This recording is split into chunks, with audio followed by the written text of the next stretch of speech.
गिबियावनो बयखौबो बड' निउस इउटुब चेनेलनि गोदान खौराङाव बरायबाय। नोंथांमोननि थाखाय बे समाव माखासे खौरां लाबोदों। भिडिअखौ जोबजासे नायलांनो दाबाव आरो चेनेलाव गोदानब्ला अन्नानै साबस्क्राइब खालामना बेल आइकनआ अलाव होनानै ला आरो भिडिअखौ लाइक कमेन्ट शेयार खालामनो गुरै खावलायबाय। दानिया फैदो दिनैनि खौराङाव। गिबि खौराङाव दङ बर'स सावथुननि थाखाय मोनसे गोजोनथाव खौरां। गराय फाख्रि सावथुना कानाडा हादरनि भेनकुभार इन्टारनेशनेल फिल्म फेस्टिभेलाव सायख'जाबाय। बे गोजोनथाव खौरांखौ मिथिहोदों गोख्रों आइजो दैदेनगिरि आरो गराय फाख्रि सावथुनावनो फाव खालामनाय अनजालि दैमारिया। अनजालि दैमारिया फेसबुकआव ओरै फोरमायदों, कानाडा हादरनि भेनकुभार होननाय जायगायाव देग्लायनि भेनकुभार इन्टारनेशनेल फिल्म फेस्टिभेलनि थाखाय जोंनि गराय फाख्रि सावथुना सायख'जाबाय। जों मिथिनायाव जोंनि रिजननिफ्राय सायख'जानाय बेनो सेथि सावथुन। रायजो राजाफोरनि अननाय आरो बोर मोननायजोंनो जोंनि बे बर' सावथुना हादोरनि गुबुन गुबुन जायगायाव मिथिजादों। साबायखर थाबाय गासैनिसिमबो।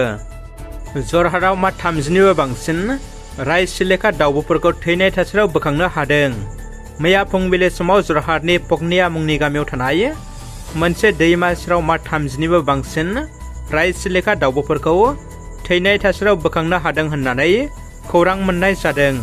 ओनसोलनि थागिबिफ्रा सन्देह खालामनाय बायदिब्ला थांनाय हराव गोबां अखा हानायजों लोगोसे अखा खोरोमनायनि जाहोनाव बे दाउफ्रा दुखुनांथावै जिउ खोमानांदों होननानै शिलंआव फोरमायहरदों। जोबोद गोजोनथाव खौरां। बर'नि सानै फिसाया भारतनि आन्डार 19 फुटबल हानजा सायख'जाबाय। भारतनि आन्डार 19 फुटबल हानजायाव मनबीर बसुमतारी आरो गोगोमसार गयारिया सायख'जाबाय। साब चेम्पियनशिपआव भारतनि जानानै सानै बर'नि लाइमोना गेलेगोन। फैगौ 2 सेप्तेम्बराव गिबि मेचखौ भारतआ बांलादेशनि हेंथायै गेलेगोन। बर' हारिनि सासे नङा खेबसेनो सानै गेलेगिरिया भारतनि हानजायाव सायख'जादों आरो बियो बर' हारिनि थाखाय थारैनो गोग्गाथाव खौरां।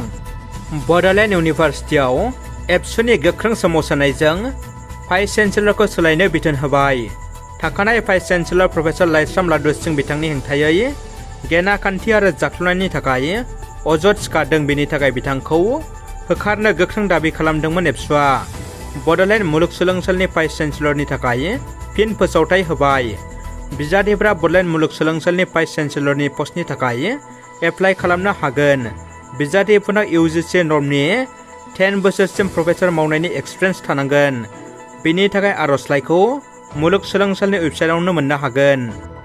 जनायनि सार्कोल अफिसारआ नेपालिफोरा हानि मोनथाय गैया बुंनायनि सायाव गोख्रों बेरेखा खुद्रिखांदों। जनाय जिल्ला बेंगिरि मावखुलि मोखाङाव गरखा फरायसा आफादनि बानजायनायाव गिदिरथार हस्रिखावनाय हाबाफारि बानजायदों।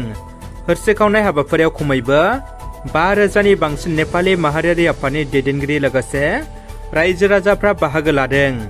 बिथांमोना गावसिनि दाबिखौ मानियाब्ला आरो सार्कोल अफिसारआ निमाहा बियाब्ला गोख्रोंसिन सोमावसारनो हुमखि होदों गरखा फरायसा दैदेनगिरिफ्रा।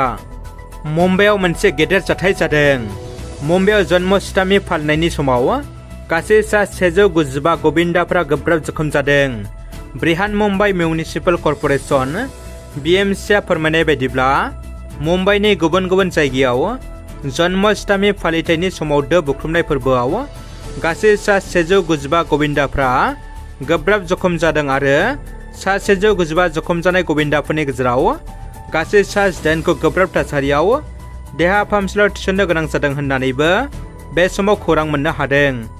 सावथुन अनसायगिरिफोरजों नायनो थाखाय नेनानै थाजानाय मोसा सावथुना नोंथांमोननि गेजेराव बेखेवजासिगोन। फैगौ 2 सेप्तेम्बराव रिलिज खालामसिगोन मोसा सावथुनखौ। दतमा दाङारकुथिनि जावलिया देवान क्लाब फोथाराव प्रिमियार श'नि गेजेरजों नायगिरिफोरनि थाखाय मोसा सावथुनखौ बेखेवनाय जागोन।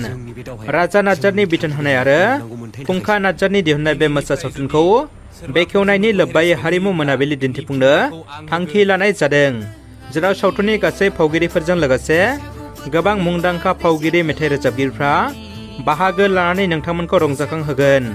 मख'नाय जायोदि बे मोसा सावथुनाव बर' सावथुन मुलुगनि मुंदांखा फावखुंगुर लिंसार फावखुंग्रि फुजि बसुमतारीजों लोगोसे जाखांफु फावगिरिफोर फारियै बिबेक सुदेम सना मनिषामोनखौ फाव खालामनाय नुनो मोनगोन। बेनिखायनो फैगौ 2 सेप्तेम्बर खालि दतमा दाङारकुथिनि जावलिया देवान फोथाराव बे सावथुननि प्रिमियार श'आव फैनानै सावथुनखौ नायफैनो थाखाय सावथुननि बिथोनगिरि राजा नार्जारिया सावथुन अनसायगिरिफोरखौ हांख्रायहरदों।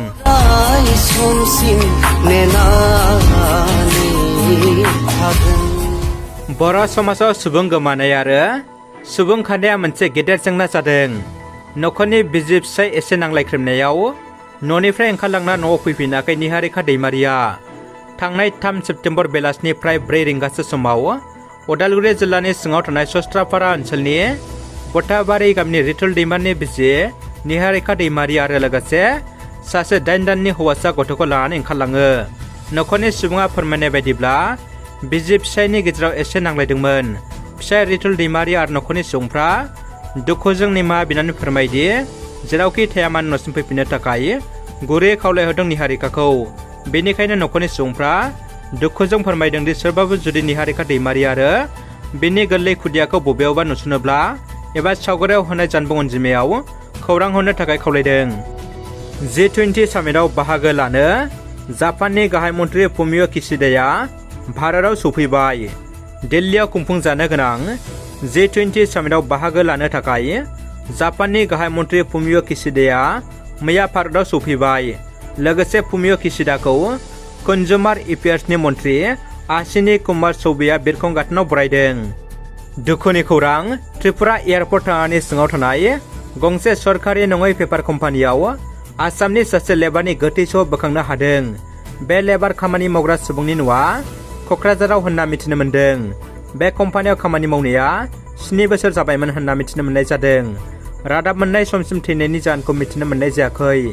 जाथायथिलिसिम एयारपर्ट थानानै पुलिस बिफाना फैना गोथै सहखौ बोखांना संदाननायनि थाखाय आरो पस्टमर्टेमनि थाखाय दैथायहरो।